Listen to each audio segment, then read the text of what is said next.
पार्थाय प्रतिबोधितां भगवता नारायणेन स्वयं व्यासेन ग्रथितां पुराणमुनिना मध्ये महाभारतम् अद्वैतामृतवर्षिणीं भगवतीम् अष्टादशाध्यायिनीम् अम्ब त्वामनुसन्दधामि भगवद्गीते भवद्वेषिणीम् नमोऽस्तु ते व्यासविशालबुद्धे पुल्लारविन्दायतपत्रनेत्र येन त्वया भारततैलपूर्णः प्रज्वालितो ज्ञानमयप्रदीपः प्रपन्नपारिजाताय स्तोत्रवेत्रैकपाणये ज्ञानमुद्राय कृष्णाय गीतामृतदुहे नमः।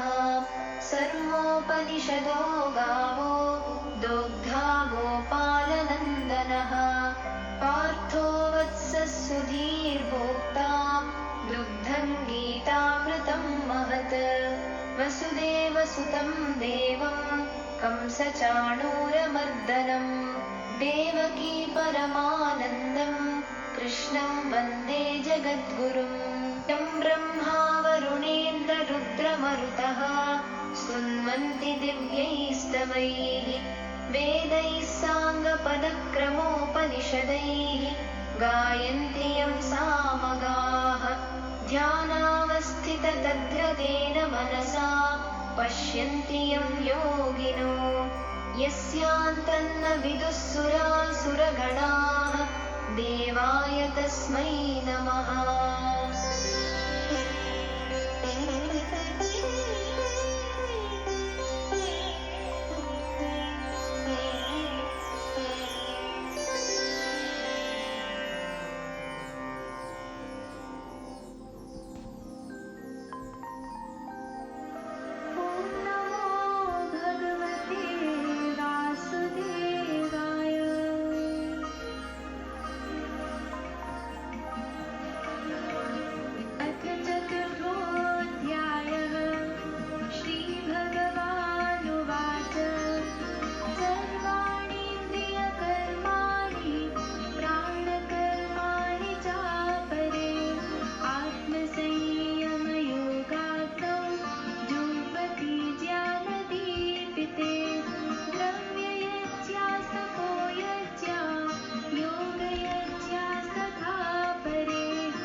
Gurubhyo Namaha.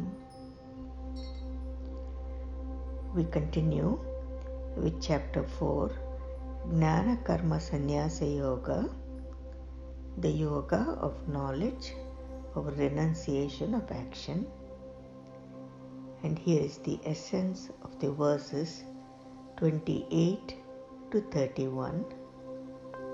Translation and commentary by Maharishi Ji.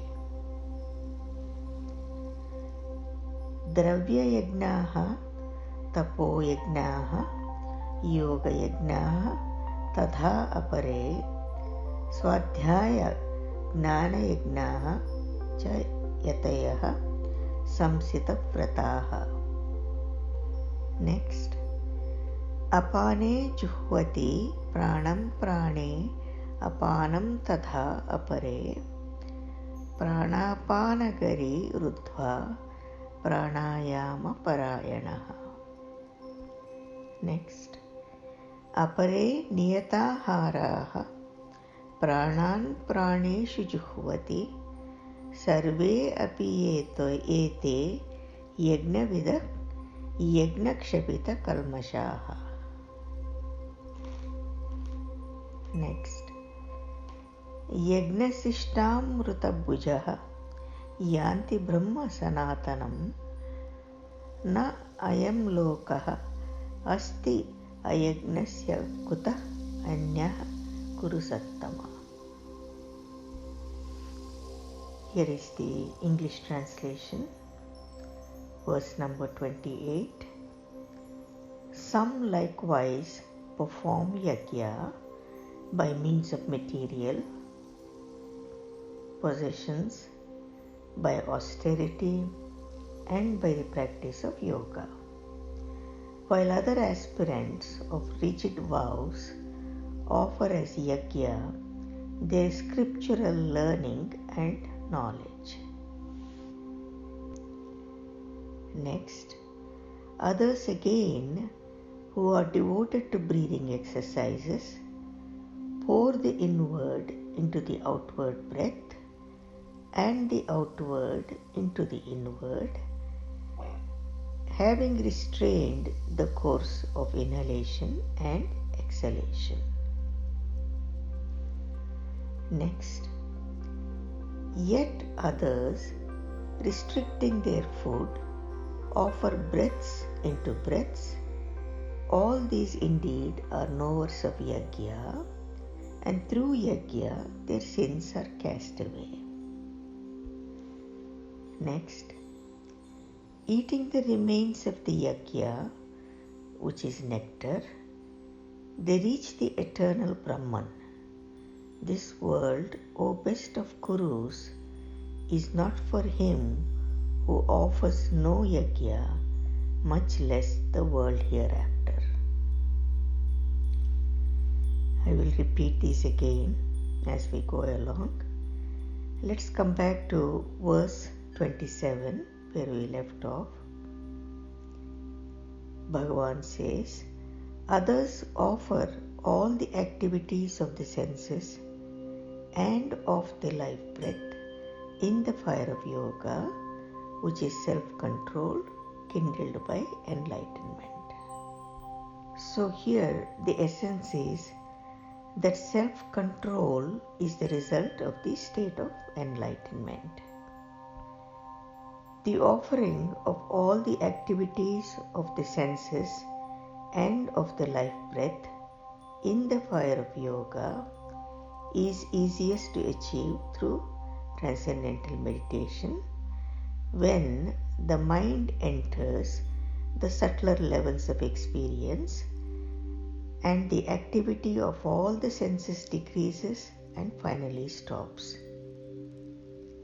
Further, the breath also becomes more refined and eventually comes to a standstill.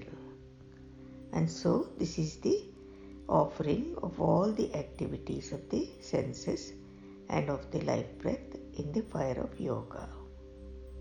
Now we have understood that self-control is the result of the state of enlightenment, and so self-control kindled by enlightenment means a perfect state of control of the self, the mind and the senses.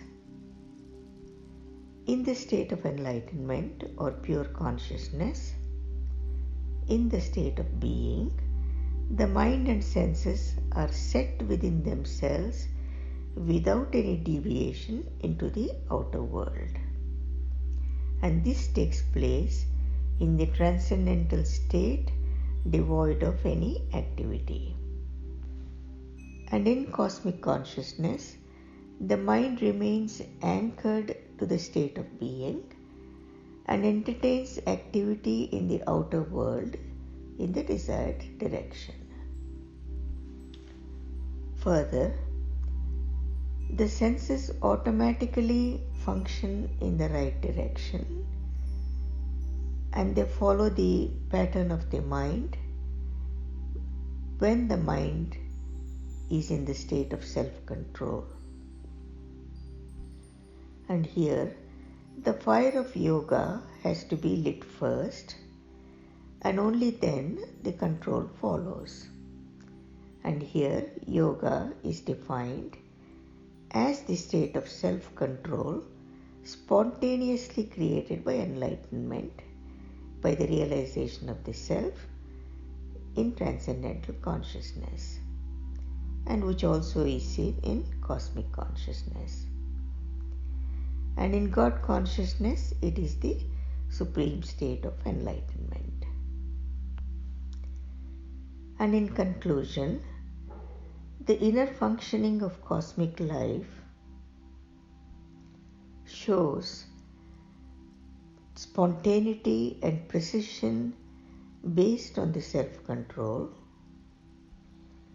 whereby the cosmic being or God remains uninvolved with activity, and the creation and evolution of cosmic life is spontaneously carried out by the nature of the three gunas.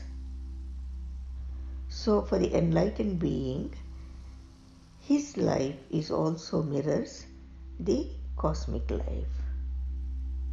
He also remains free and uninvolved like the cosmic being or God, and then all the activities are spontaneously carried out by the nature of the three gunas. And now let's come to verse number 28. Some likewise perform yajna by means of material possessions, by austerity, and by the practice of yoga, while other aspirants of rigid vows offer as yajna their scriptural learning and knowledge. I repeat again, some likewise perform yajna by means of material possessions, by austerity, and by the practice of yoga, while other aspirants of rigid vows offer as yajna their scriptural learning and knowledge. Here, Bhagavan is describing material, bodily, and mental methods of purification for the sake of evolution, for the sake of gaining freedom in cosmic consciousness, and gaining fulfillment in God consciousness. Here, performing yajna by means of material possessions denotes giving away wealth to the deserving.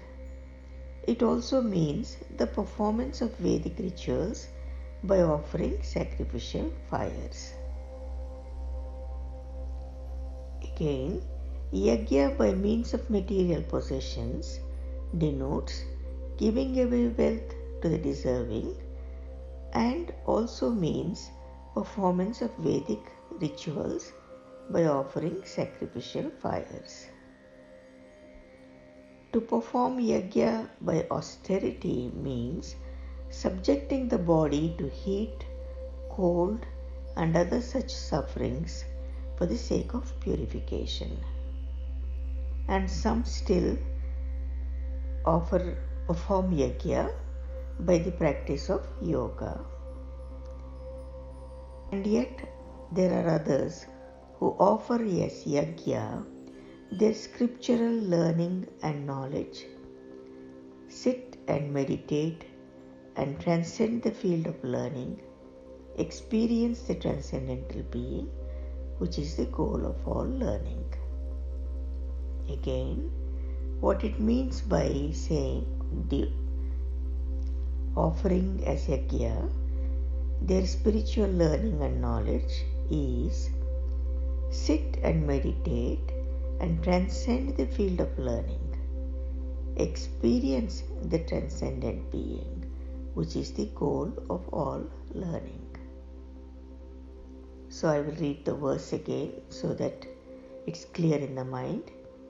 Some likewise perform yajna by means of material possessions, by austerity, and by the practice of yoga, while other aspirants of rigid vows offer as yajna their scriptural learning and knowledge. Now let's look at the verse 29.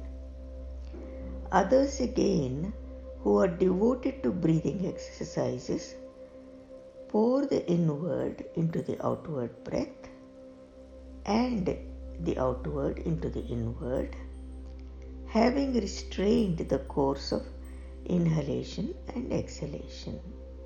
Again, others again, who are devoted to breathing exercises, pour the inward into the outward breath and the outward into the inward, having restrained the course of inhalation and exhalation.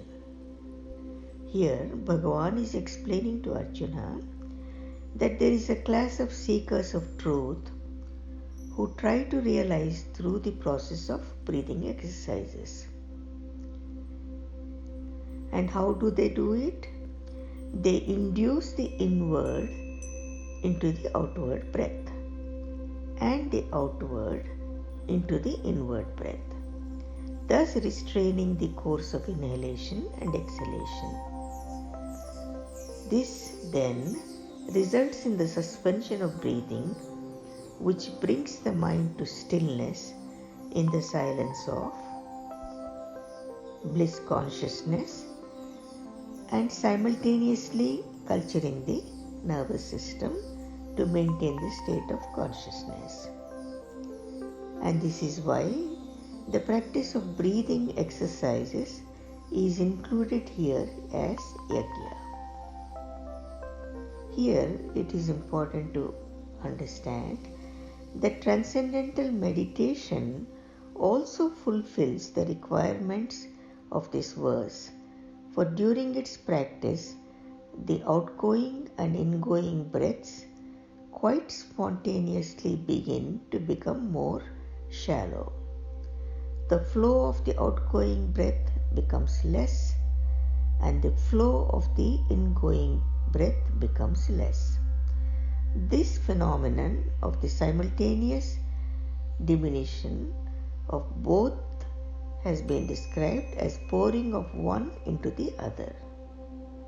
And here, practicing transcendental meditation is a very easy manner, and one can pour the inward into the outward breath and the outward into the inward without any struggle. Next, Bhagavan continues, yet others, restricting their food, offer breaths into breaths. All these indeed are knowers of yajna, and through yajna their sins are cast away. Again, yet others, restricting their food, offer breaths into breaths.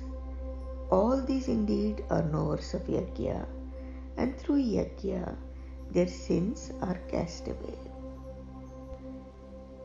When a man restricts his food, less oxygen is needed for metabolism, and therefore his breathing becomes more shallow. So here, yet others, restricting their food, offer breaths into breaths, means not feeding the senses with their objects, not engaging in the activity of action or even thought. This non-engagement in activity requires a reduction in metabolism, which in turn requires a reduction of respiratory activity. And this is what Bhagavan means when he says offer breaths into breaths. Again, let's read the verse. Yet others, restricting their food, offer breaths into breaths. All these indeed are knowers of Yajna, and through Yajna their sins are cast away. So here we understand that all these different ways of purifying oneself are called Yajna, and through their practice sins are cast away. Now, the Dhyana Bindu Upanishad declares that a huge mountain of sins extending for miles is destroyed by union brought about through transcendental meditation, without which there is no way out. Again, the Dhyana Bindu Upanishad declares that a huge mountain of sins extending for miles is destroyed by union brought about through transcendental meditation, without which there is no way out. And this is what the Dhyana Bindu Upanishad says. Yadi Shailas Saman Papam Vistirnam Bahuyojanam Vidyate Dhyana Yogena Nanyo Veda Kadachana. And this is what it means when Bhagavan says, through Yajna their sins are cast away. And here in the Dhyana Bindu Upanishad we understand through the Dhyana Yajna Yoga, through the Dhyana Yoga, or the union brought about through transcendental meditation, all the sins are cast away. And further Bhagavan says, without which there is no way out. Now coming to verse 31. Eating the remains of the Yajna, which is nectar, they reach the eternal Brahman. This world, O best of Gurus, is not for him who offers no Yajna, much less the world hereafter. Again, eating the remains of the Yajna, which is nectar, they reach the eternal Brahman. This world, O best of Gurus, is not for him who offers no Yajna, much less the world hereafter. Now, in the previous verses, from 24 to 30, Bhagavan has described the various types of Yajna, and here he is explaining their result. So Yajna is the process of purification, and every such process leaves the mind finer and thus more capable of transcending. And when the Yajna is over, the mind is purified and gains a higher level of consciousness. This eventually results in bliss consciousness, and this is what Bhagavan calls it nectar. So this bliss consciousness is called the nectar. The bliss remains, as it were, when the Yajna is over.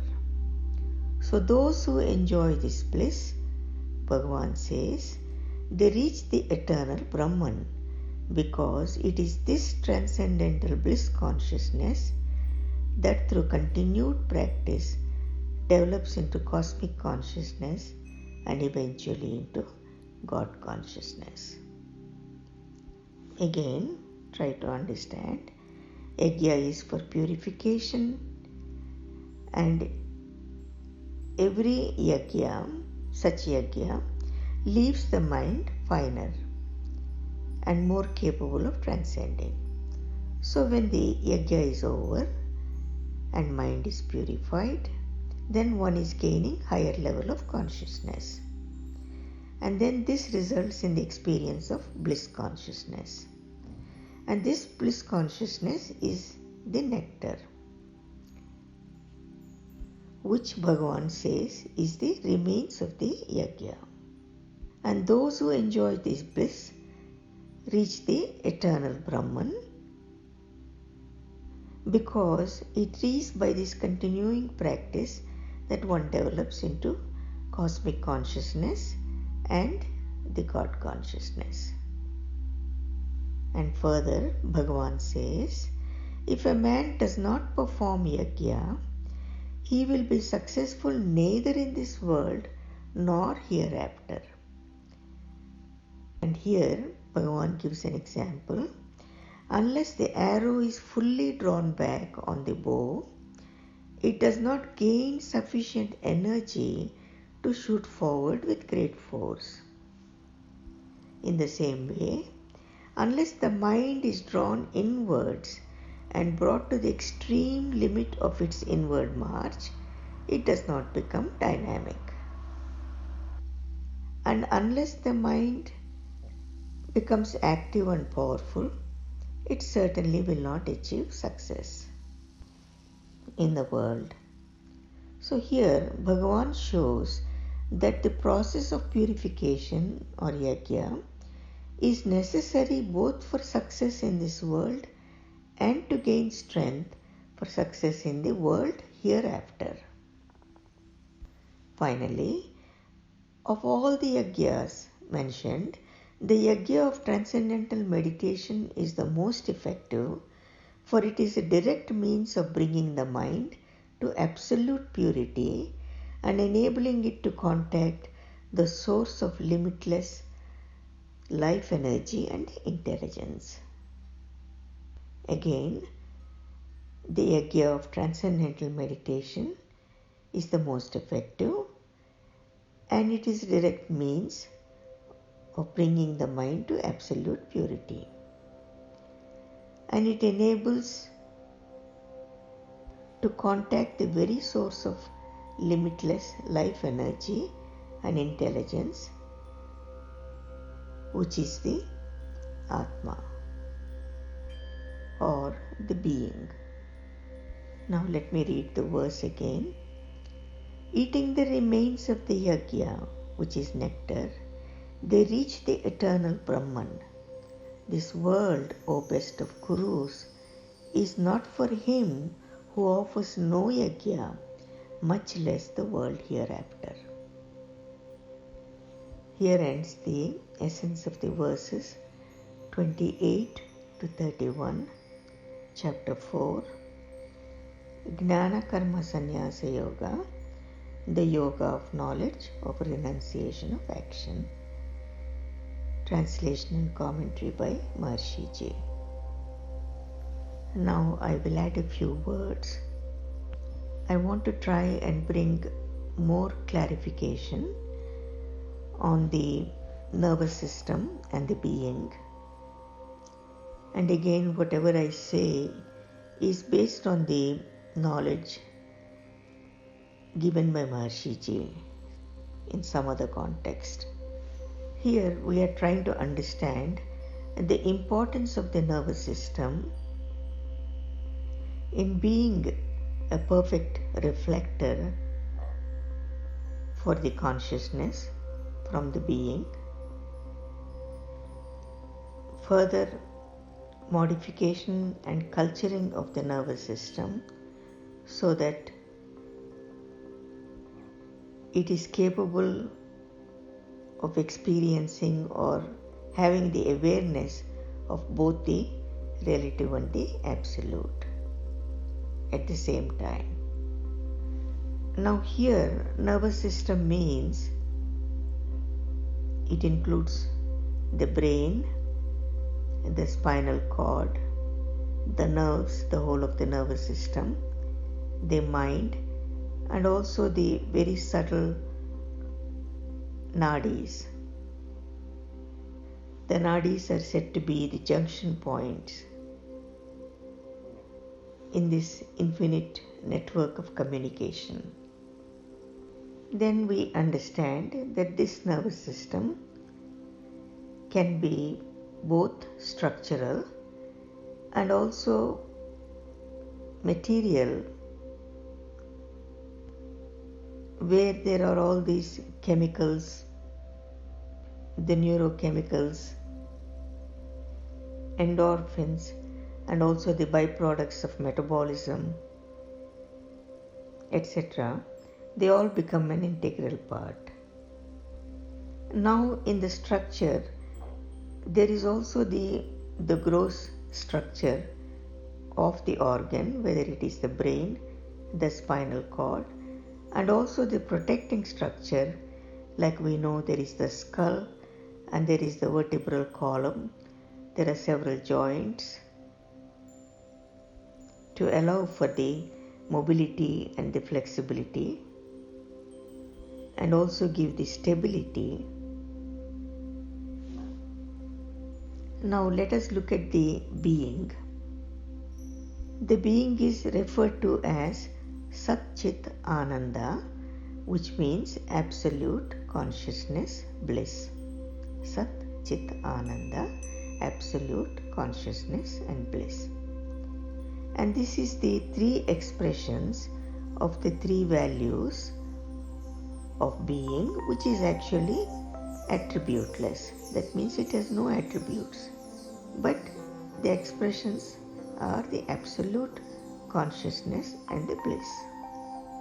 We have already seen that when the sun shines, then that reflection can be seen depending on the surface of the reflector.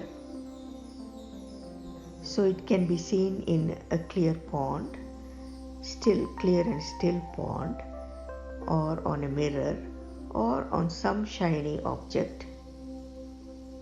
And we also understand that the same reflection varies when the water is clear, or if it is muddy or colored, or if it is oil or some other reflector. And we know the being is omnipresent, it is all pervading. And so this being is being omnipresent, it is the same in every creature. But the same being reflects differently in different creatures. The human nervous system has the ability to gain awareness, whereas the other creatures don't have it. So the nervous system and the brain, they have the ability to gain the awareness of this being. And then the quality of reflection is like the quality of consciousness. Now we have already seen that the consciousness is changing rapidly into different states. It's going from waking state to dreaming state to sleep state. And even in these states, there is variations in the consciousness. In general, the nervous system has enormous flexibility and adaptability. It has the ability to respond quickly to changing conditions, and when exposed to various situations, circumstances, and the different states of this waking, dreaming, and sleeping states, in addition to the higher states of consciousness, then naturally the awareness keeps changing. Here, let us look at being in reference to the nervous system. Now, being is consciousness, and this consciousness in the nervous system becomes conscious. So this consciousness, when it becomes conscious in the nervous system, then it can become creative intelligence, and this happens when subjected to the state of nervous system. And the awareness is seen in the mind. So consciousness is seen in the nervous system, which becomes conscious, and awareness is experienced by the mind. Mind becomes aware that there is consciousness and everything is conscious. So here the being is not only reflected but is also appreciated by this nervous system, which includes the mind. So it is reflected in the nervous system, and then it is appreciated by the mind. When this nervous system is subjected to stresses and strain, and also some degeneration happening in the structural values, and when there is tiredness and fatigue in the mind and the intellect and brain, then we see that there are blocks happening in the nervous system. So when these blocks happen, then the nervous system is not complete in its value and functioning. So when this nervous system is not complete, then there is different functioning of this nervous structure, producing different aspects of consciousness. And also when the mind and the brain is fatigued, then there is partial awareness. Complete awareness is also not there. Here it is important to understand that this nervous system has great adaptability and changes rapidly to changing circumstances. And this nervous system has the ability to adapt not only to various situations and circumstances, but to the different states of consciousness beyond the waking, dreaming and sleeping. So it has the adaptability to adjust to the localized value and also to the unbounded value, because being is unbounded, omnipresent and unbounded, and the relative is localized. Here the omnipresent reflects in its full value, so it is here in its full value, but because of these blocks, then the omnipresent being is not reflected completely. So here we see that the nervous system is quickly changing from one stage to another because of the chemical changes, metabolic changes, or because of the environment and circumstances. It is quickly changing and adapting rapidly all the time, and it is also responding and changing according to the state of consciousness in this waking, dreaming, sleeping, and in the higher states to the transcendental consciousness and the cosmic consciousness. So when there are stresses, then naturally something that is making this change, it is called swing. That means the nervous system is swinging from one to the other situation, is blocked. So when these blocks are removed, then naturally what happens is everything gains the same value. There is no need for the nervous system to be swinging from one to the other. That means everything gains the value of the being. The omnipresent being is fully conscious here. So when these blocks are removed, then we can say that this nervous system is complete. And this complete nervous system, when it gains the same value as the being, then the two aspects, the relative and the absolute, come together. The two shores, as Maharshi Ji says, two shores come together, and they come so close. They do not come together means they don't become one, but they remain still as two shores, but they come together very close. And now in the awareness, these two shores can be comprehended together. Normally,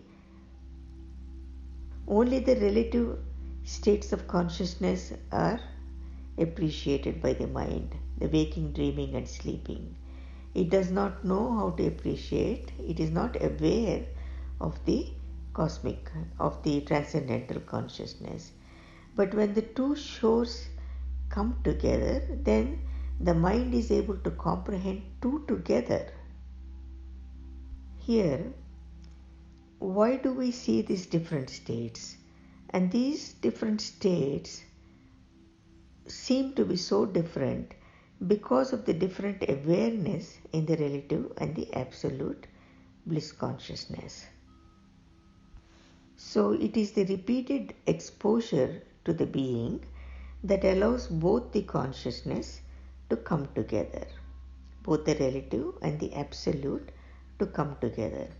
So when the blocks are removed, then this complete awareness of the non-changing value of absolute and the changing value of relative, they come together. Simultaneously, when the awareness becomes more developed, then both fields are cognized together, the absolute and the relative. And one feels there are two different states, the absolute and the relative, but both of them are cognized. And both are not really two, but only one, and this is the ultimate truth. Further, here the absolute being becomes a relative and lively by virtue of the nervous system. Now here, the word culturing the nervous system means the nervous system is maintaining its normal conditions despite these great changes and these great swings, and it is maintaining its happiness. So when these both values, the absolute and the relative, are cognized together, then this is what is seen in cosmic consciousness. And here, one is aware completely, one is aware and also witnessing completely, and one is involved in activity, that is the relative, and the one which is witnessing is the being. And here it's important to understand this witnessing. What is witnessing here is the omnipresent being, which is witnessing all the activity and the actions of the relative, non-self. So it is not like where you are seeing now, right now, in these present circumstances, and I say I can see or witness. No, it is not on that level. It is the being witnessing, the absolute being witnessing the relative non-self, changing and changing continuously in its actions and activities. And so here the awareness of the unbounded being and the bounded relative self is completely apparent. And when this is happening, then the maturity of the nervous system is happening, and the evolution in the nervous system is happening. Evolution in the nervous system means more and more silence is growing. And if this omnipresent being is present in 100%, then it is all silence in the nervous system. It is all silence in the nervous system, which includes the brain and the mind. And so, even when in the midst of the activity, this silence is experienced. So here it is important to culture the nervous system to be more in silence, to grow into this 100% value. And also, as one is culturing, then more and more silence is also growing simultaneously. So this is a cycle which feeds and helps one another. And as this nervous system is maturing and evolving, then the two values are opening to the awareness. And we have already understood this awareness is more the function of the mind. And what are these two values? It is the absolute and the relative. It is the activity and no activity. It is dynamism and it is silence. It is boundary and unbounded. And it is local and it is expanded. And here, the most beautiful thing is that this non-active awareness of the absolute being makes the awareness of activity comfortable. It doesn't challenge, it just supports, it strengthens, it brings joy to every activity of the relative non-self. Here, the one who is performing actions by the support of this absolute consciousness enjoys the activity and gains the maximum value of action and maximum fruit of action. Further, when the awareness is open to this unbounded value, which is also the non-changing field and the silent field, then life changes completely. Otherwise, one is living in the field of the changing value, continuously changing value, which is the field of death. Then this direct experience of two states of absolute and relative simultaneously becomes everyday experience. Now we see that the being is not only reflected but is appreciated. And who appreciates it? It is the unbounded aspect of the mind, not the individual mind, but the unbounded aspect of the mind. And then when the nervous system becomes changed, then the unbounded can appreciate unbounded. Just like one enlightened will recognize and appreciate another enlightened, or one scientist appreciates another scientist. So here, the unbounded aspect of the mind is appreciating the unbounded aspect of this life. Now we have seen there is witnessing, just like the two values are constantly there every moment. Every moment it is there in all states of consciousness, in the waking state, the dreaming state, the sleep state, and in the cosmic consciousness. The two values are there side by side, very close together. So there is constant witnessing, being aware of the awareness of both the values. And here, enlightenment is not losing sight to all the values. Again, enlightenment is enjoying the togetherness of these values and not losing sight to all the values. So, one word of caution here. When there is developing of this awareness happening and when the consciousness is growing, then it is a tender state for the nervous system. So one has to allow this process of developing to happen. One has to be rested, and one has to allow the culturing of the nervous system to happen in a soft way.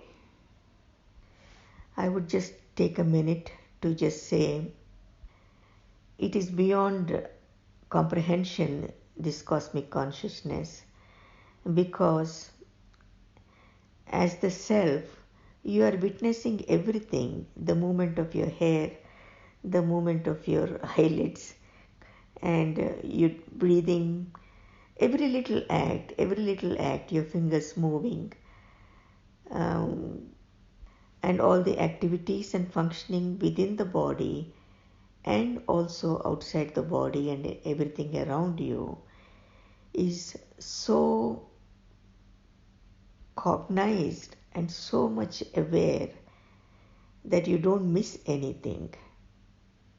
And yet the being remains the being, and the relative remains, the non-self remains the non-self.